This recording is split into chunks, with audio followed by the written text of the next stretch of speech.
ఏపీలో ఇప్పుడు రాబోయే 2024లో ఎన్నికలు అయితే ఉన్నాయి కదా, నెక్స్ట్ సీఎం ఎవరు వస్తే బాగుంటుంది అనుకుంటున్నారు? పక్క జగనే వస్తాడు మేడం. ఎందుకంటే జగన్ ఎదుర్కొనే వాళ్ళు ఎవరు లేరు మేడం ఏపీలో. అది ఫస్ట్ పాయింట్. జగన్ ఎదుర్కోవాలంటే దమ్ముండాలి ఎవరికైనా కూడా. ఎందుకంటే అది రాయలసీమ బిడ్డ కాబట్టి పక్క వచ్చేది జగనే. ఇంకా చంద్రబాబుని ఇంకా ఎవరినైనా కలుపుకోమను. జగన్ మాత్రం ఢీకునే వాళ్ళు ఎవరు లేడు ఈసారి. పక్క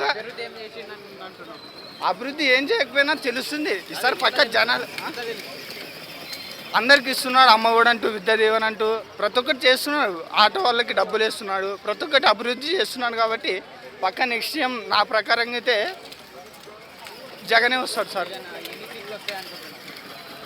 ఈసారి మొత్తం 175 ఎమ్మెల్యే స్థానాలు మా ఏపీలో పక్క రావస్తారు. ఈసారి 150+ వస్తాయి అనుకుంటున్నా. ఎందుకు చెప్తున్నా కదా సార్, అందరు చేసిన నా ప్రకారం అయితే ఇప్పుడు నేను డిగ్రీ ఫైనల్ ఇయర్, నాకు విద్యా దీవెన ఇస్తున్నాడు.